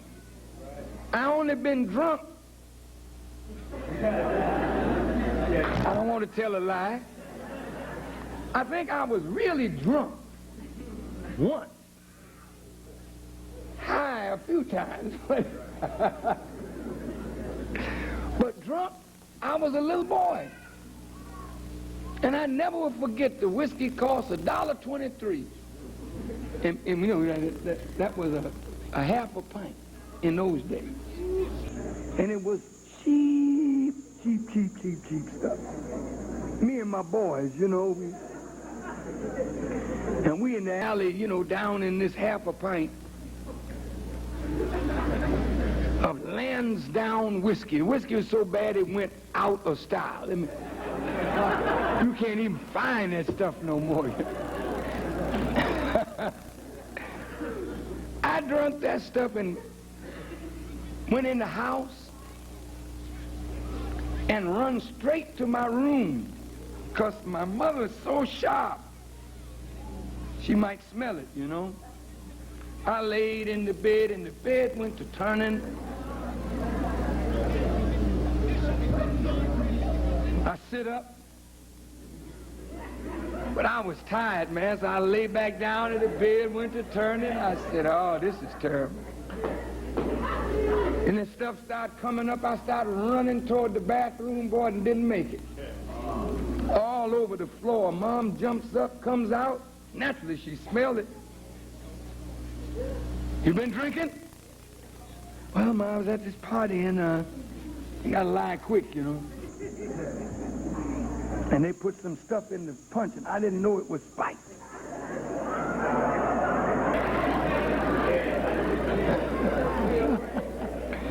I know you all have told them same lies, right? She made me clean up all that stuff off the floor, and that stuff was so mean it took the varnish off the floor. So after that, you ain't got no problem with me until the messenger left. And one day I was flying from Los Angeles to Chicago, first class. And when you're in first class, they start you off with a little champagne, you know.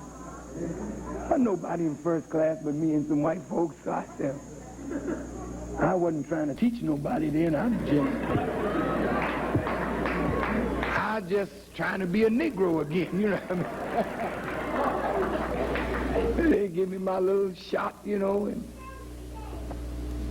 that went down pretty nice. I got another one. Then I got me some other stuff with the dinner. Then after dinner, got the liqueur, you know. By the time I hit Chicago, boy, I was feeling mighty sporty. I picked up my little car at the airport and drove home laughing all the way.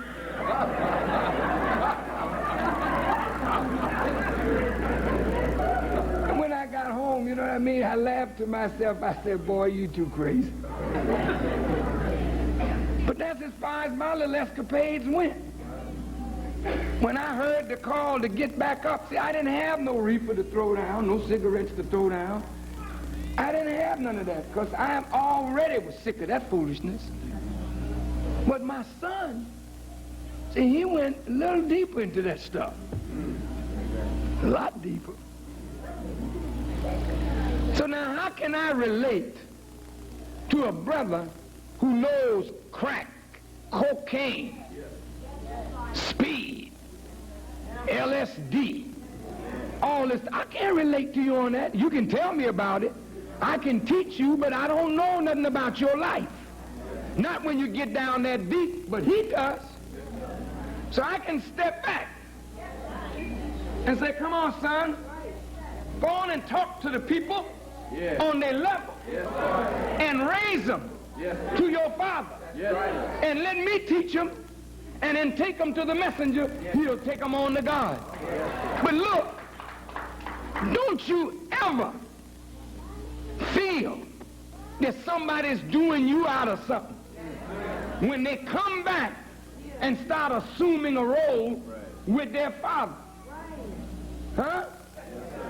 If I don't make room for my children, whose children should I make room for? Huh? And since I've given you the chance to help me, and you've done what you could, and some of it's been good, and a lot of it has been fair, and some of it has been bad. Well, then why not let my children have a chance and try to help, since they know the road? So I thank Allah for the prodigal son that God has blessed to come home. And I say to all, let us rejoice, not be sad, not be angry, not feel put out, but rejoice, because he's a sign that there are many more out there and they're on their way. We got to make room for them. They're on their way. So to my daughter and my son, and my sons and my daughters, I thank Allah for you. I thank Allah for this experience that has helped to grow up your father a little bit more, that he understands life a little bit better. I thank Allah for the prodigal sons and daughters of the Honorable Elijah Muhammad that went astray. And I'm telling you, it ain't going to be like it was in the days of Noah. And it's not going to be like it was in the days of David. Because when the Jesus come on the scene, everybody got a chance to make it. Yes, sir. There's nobody that gets lost today. I don't care how much you delay coming, you are on your way whether you know it or not.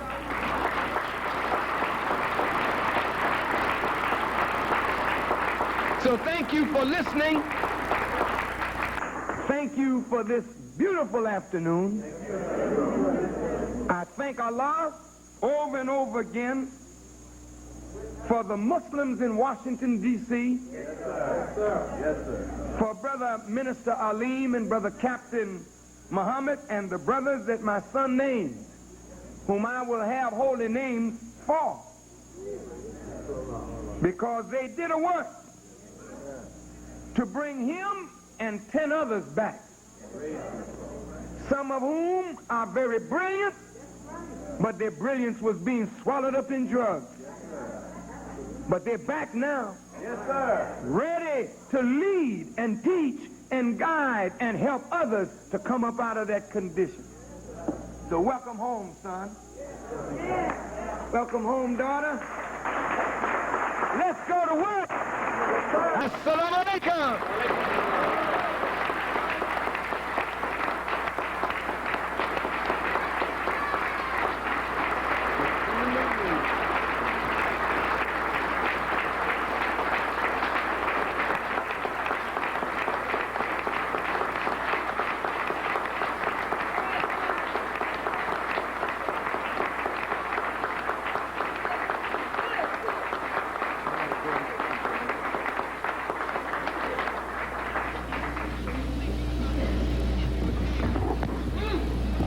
Thank you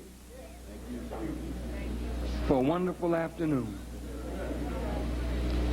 How many of you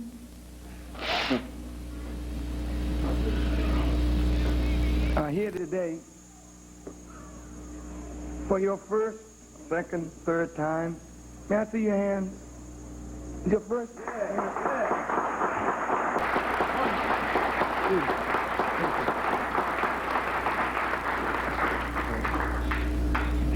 Those of you who are here for your first, second, and third time, how many of you believe that what you heard taught today, that it is the truth and is good for us as a people? May I see your hands, please?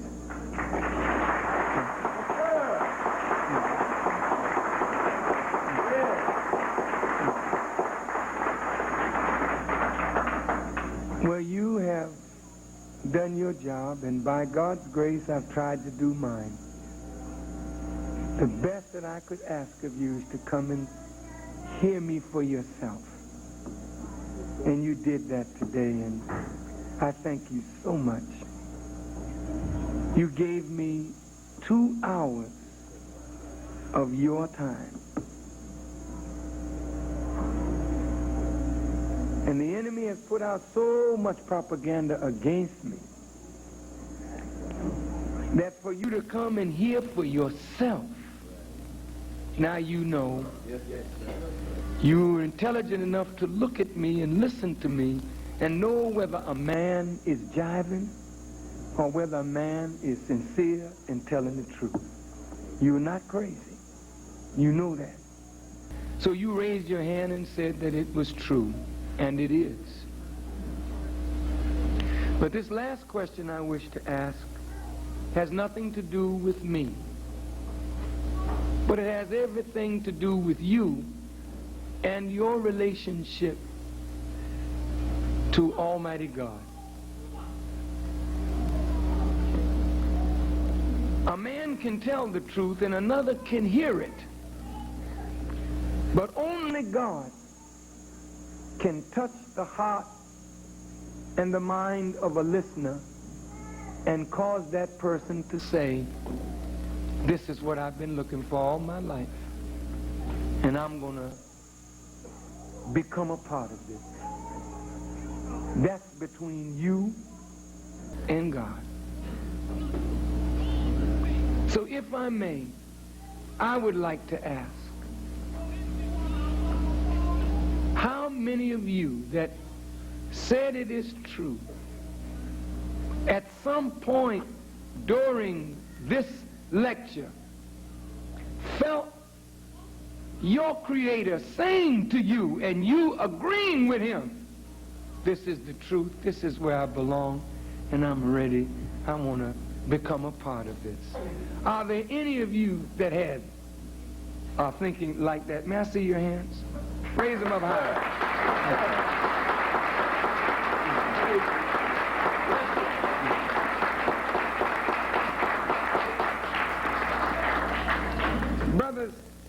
sisters, listen. I would like to have the privilege of shaking your hand. I don't want anyone to get up to shake my hand because you've heard of Farrakhan and you just want to shake his hand.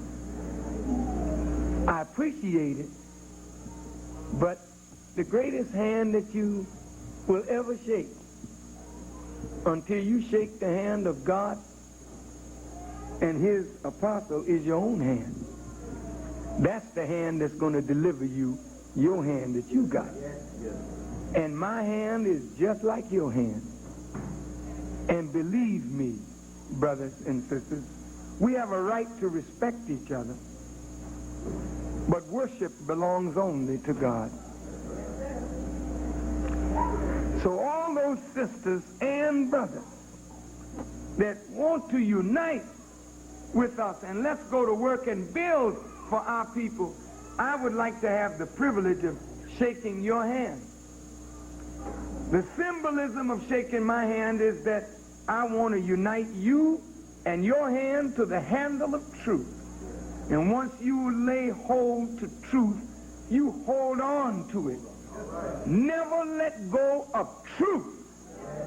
And you will always have the power to do as you will if your will is right. So sisters and brothers, if you're in the balconies, come on down and let me have the privilege of shaking your hand. And if you're on the main floor, sisters, come on up. Brothers, come right on up. And I'd like you to shake my hand, and I want my son to stand with me, and you can shake his hand too. And then I want you to follow our brother here to the secretary, and they'll give you a bit of information. All you got to do is follow that information, and we're on the road to building something great for our people. Come on down, brothers. Come on down, sisters. Come on up.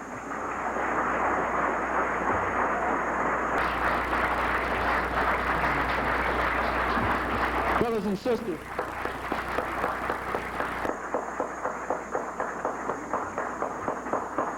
all those on the third floor, the second floor, let's give them one big round of applause. We can give it to them. Welcome home.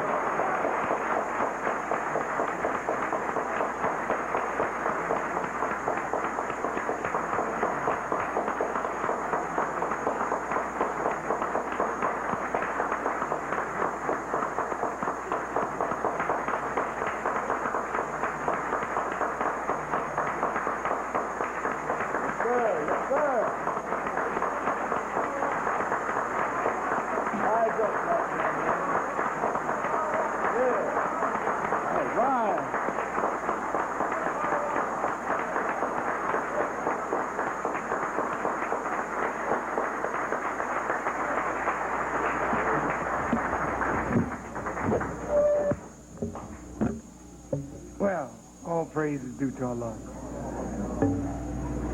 And since our space is limited, from now on, when the mosque is set up, set one more row up in front here.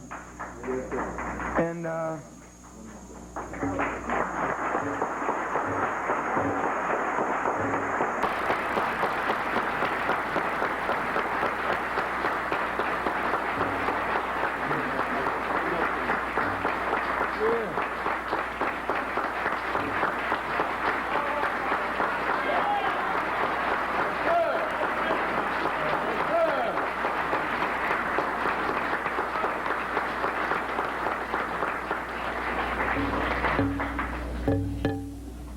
thank you all very, very much.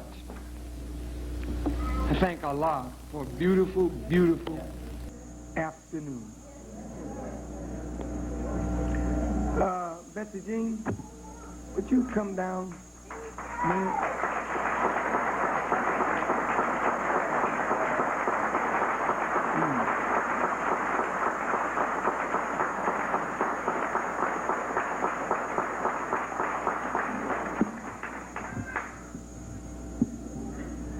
I say to all of you that have children, remember the words of my son. You know, don't get so busy that you don't take a little time with your children. When they're young, they really need us most. And we're not attentive to them. I have a son here that is one of the best fathers I've ever seen. He's taught me much just from watching him. Stand up, Louis. This is Louis Jr. Yep.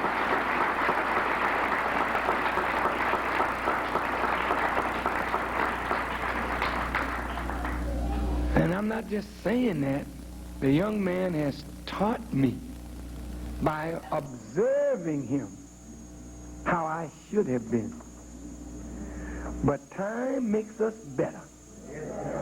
And hopefully my children will be better than I, and their children better than they, so that we never have to look back on a dark past, but our future will always be brighter and brighter and brighter. And I ask the children of parents who have tried so hard to be Muslims to be forgiving of your parents in our effort to be right, but in our ignorance. And go home and embrace your fathers and your mothers, and you parents go home and embrace your children. Yeah?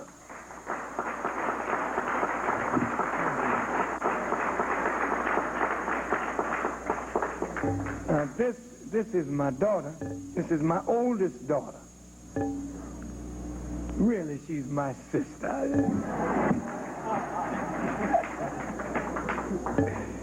When I used to walk the street with my three daughters, the brothers on the corner would say, "Who's that nigga with them fine ladies?" Just a father with his daughters.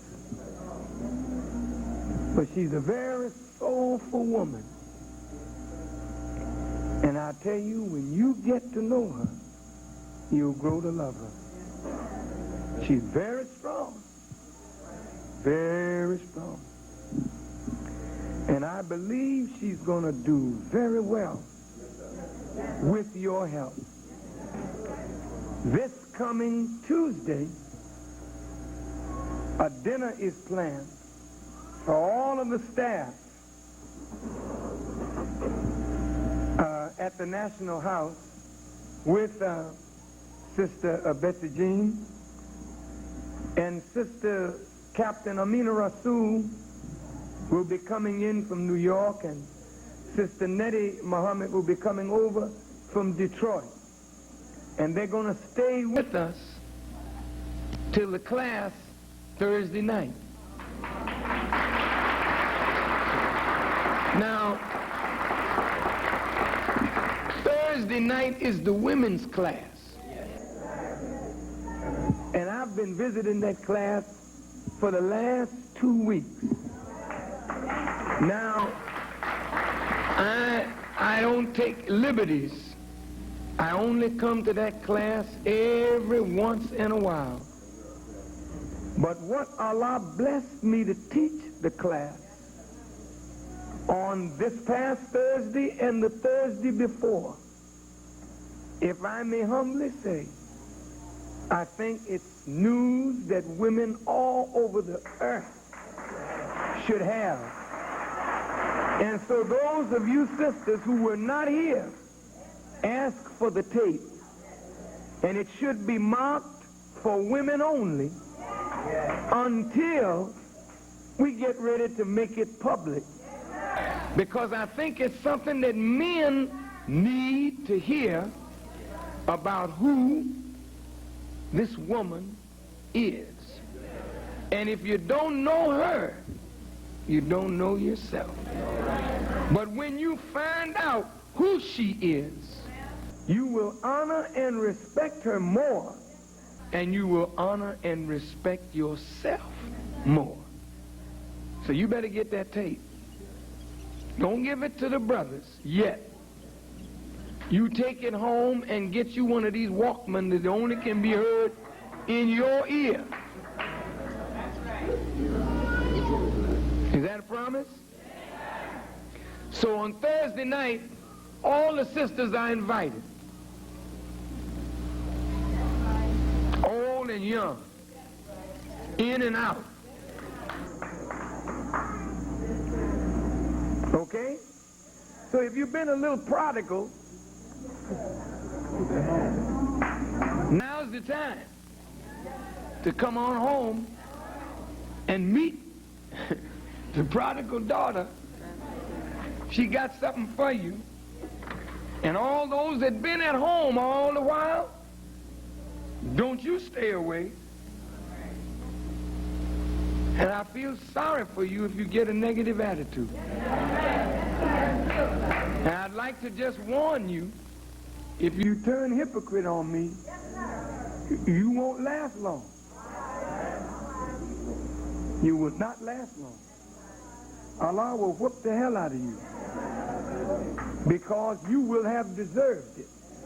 If a man has been a mercy to you and show you back to the way after you lost it, don't you ever be hateful and spiteful of someone else who is shown the way after they lost it. Be careful. This may be the stone of stumbling that manifests your hypocrisy and drives you into the chastisement of Allah. Be careful. Some of you hide a long time the crud and the crap that's in your heart. But God creates circumstances to bring it out when you least expect it. Okay? There's the secretary. A few announcements by the secretary, and we're on our way home. Yeah, he'll take care of it. Thank you, and may Allah bless each and every one of you as I greet you in peace. Next Sunday, if it be Allah's will, it's Christmas. Is it Christmas Day? That's what they say. Did you get your tree? Or you that spent that money on that tree? Well, y'all broke now? Well, look, next Sunday is Christmas Day. I know you got parties to go to and family to see, some of you. Spend an hour and a half with me, and you will learn something about Christmas that may make you wise enough not to practice a false Christmas, but to practice a true one. If I don't see you between now and then, don't spend your money foolishly. The merchants are getting rich because of your misunderstanding of December the 25th. And they laugh all the way to the bank. In fact, they plan Christmas so that every business that is sinking can get enough money during this one holiday to make them come out all right through the year. Now, you know you don't have a lot of money, so you don't have to buy isotona gloves or some footies or shoes or liquor for your friends. The best gift that you can give to anyone is sincere greetings and love from yourself. Why don't you make every day Christmas and give more of yourself and don't spend what you don't have? And if you're going to give something to your babies, don't you give that big fat cracker the credit. Right. You know what the big fat cracker is? Santa. The white boy from the North Pole who comes slipping down your chimney. White, he should be black by the time he get in your apartment. And your little baby is so happy on Christmas Day because of the little toys and wishes they could see Santa so they could tell him, how much they love him. And you know that the Santa is you. So why don't you give the gift if you wish to, but tell your little baby, Daddy and Mommy is your Santa. And oh, they'll feel a little hurt. You mean that thing ain't real? But they're going to find out sooner or later. Why mess them up psychologically and have them looking to white people to give them things for the rest of their life when you could give them the gift and make them love you and love their father and love their grandmother? Don't lie to your children. Rear your children on truth. There is no fun in lying. Don't do it. Think about it. Think about it.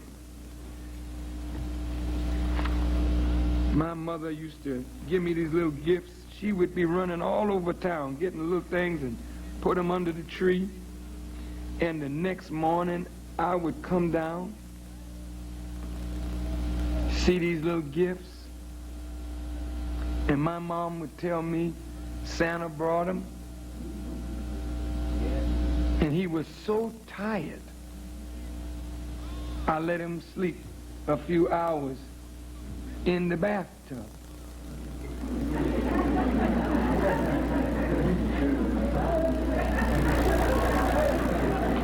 So I'd go stand in the bathroom looking in the bathtub, wanting to thank Santa for the little toys that he gave me. And it was my beautiful black mother all along. See? And what you're training your children to do, unknown to you, is look to white people for everything. And don't look to your black self for nothing. So after you give them the Santa Claus, then they go to church. And you got another fairy tale for them. And then you give them a white Jesus, when the scriptures tell you Jesus was black. What? What? You better come out next Sunday. Merry Christmas, y'all.